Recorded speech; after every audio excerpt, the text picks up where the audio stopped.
What's up guys, Assalamualaikum warahmatullahi wabarakatuh. Anak-anak ibu semuanya, apa kabarnya? Ketemu lagi di channel ini, channel Mama Icai. Jangan lupa untuk like, comment, subscribe, dan nyalakan juga loncengnya ya. Baik, pada kesempatan ini kita akan belajar materi PS tentang masa reformasi tahun 1998 sampai sekarang. Yuk langsung aja kita mulai. Masa reformasi di Indonesia adalah masa setelah berakhirnya pemerintahan Orde Baru.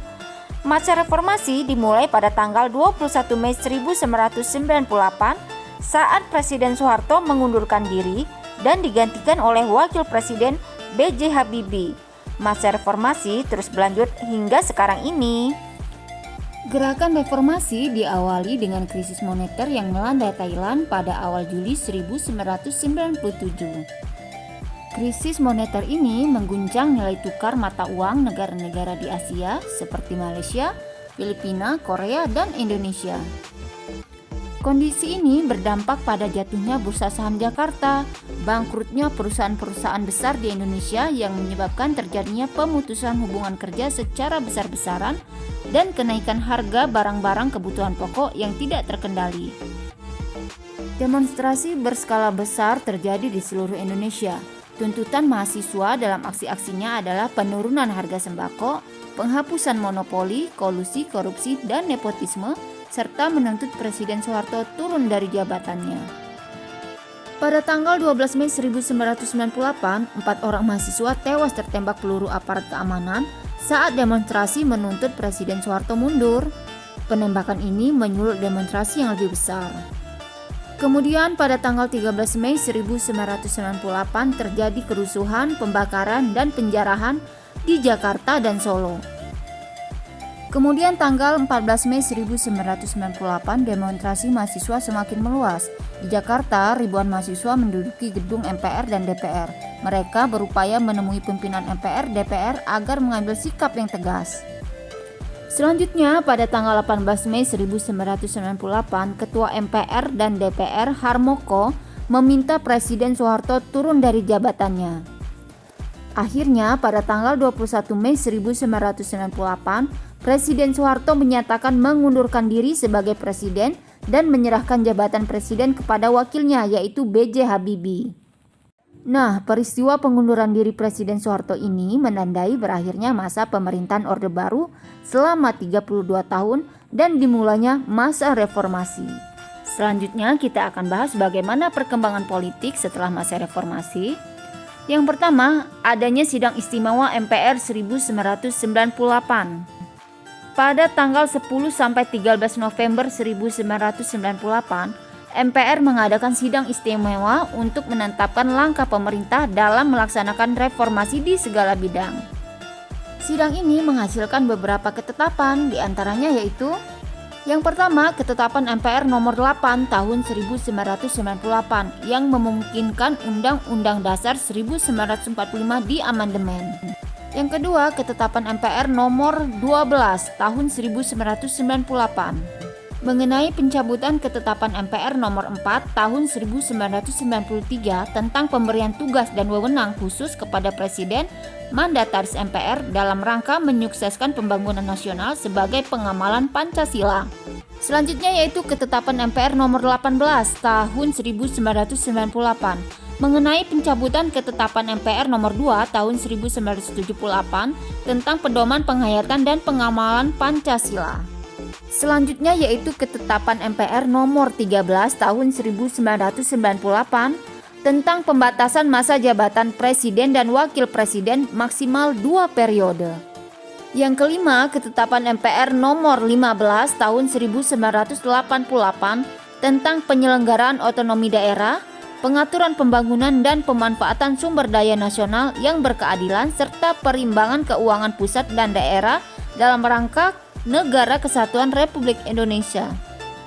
Dan yang berikutnya yaitu ketetapan MPR nomor 11 tahun 1998 tentang penyelenggaraan negara yang bersih dan bebas dari KKN.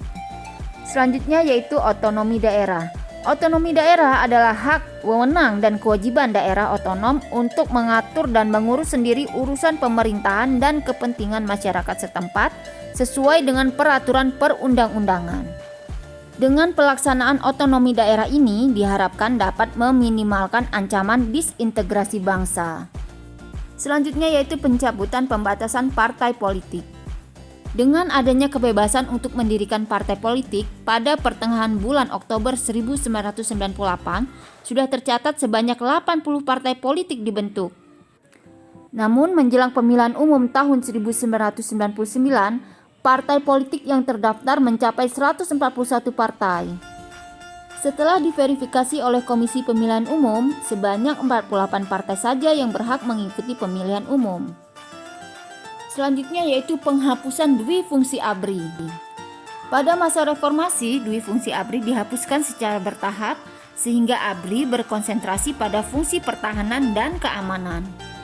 ABRI yang semula terdiri atas 4 angkatan yang termasuk Polri, mulai tanggal 5 Mei 1999, Polri memisahkan diri menjadi Kepolisian Negara Republik Indonesia.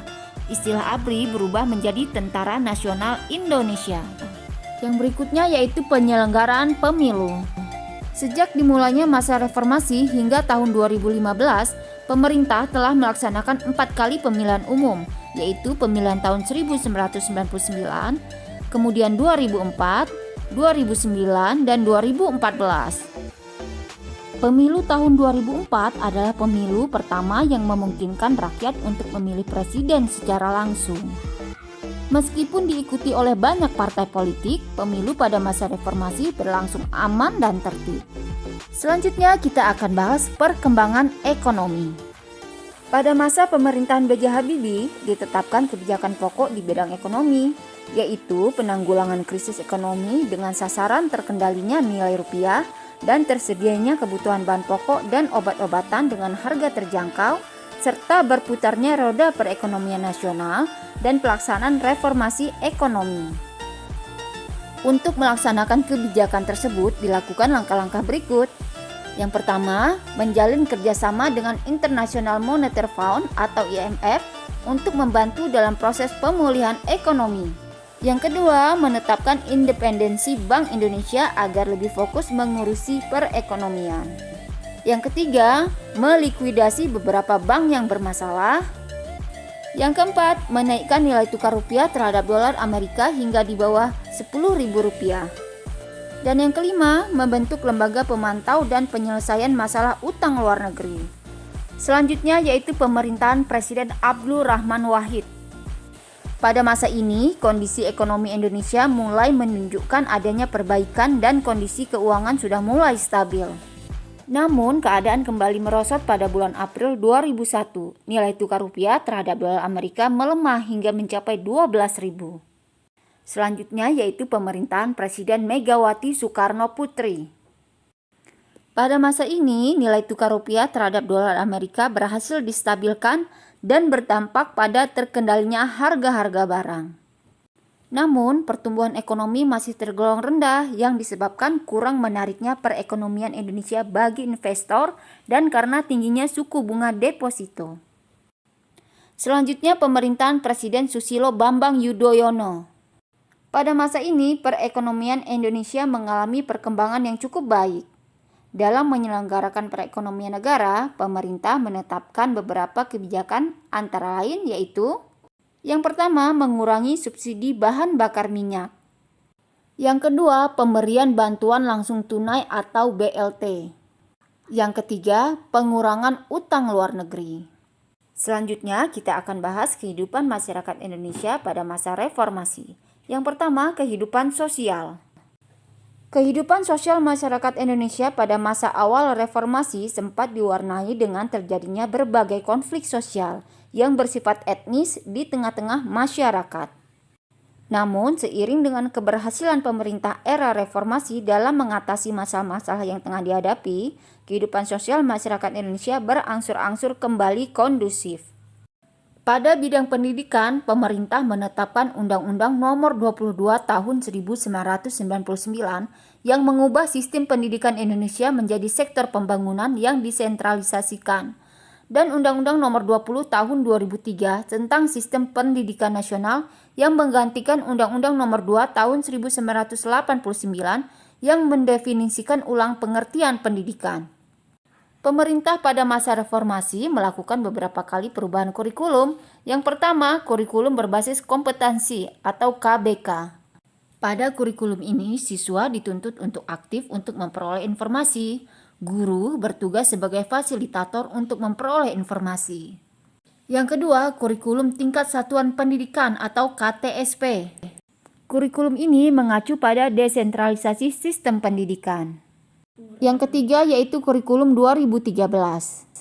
Kurikulum ini menekankan pada kompetensi berbasis sikap, keterampilan, dan pengetahuan, serta menekankan pada keaktifan siswa untuk mendapatkan pengalaman personal melalui observasi, bertanya, menalar, menyimpulkan, dan mengkomunikasikan informasi dalam kegiatan pembelajaran. Dalam bidang kebudayaan, dilakukan upaya pelestarian budaya dengan mendaftarkan warisan budaya Indonesia ke United Nations Educational, Scientific and Cultural Organization atau UNESCO, atau Organisasi Pendidikan, Keilmuan, dan Kebudayaan Perserikatan Bangsa-Bangsa. Oke, itu tadi materi kita tentang masa reformasi. Terima kasih sudah menyimak. Assalamualaikum warahmatullahi wabarakatuh.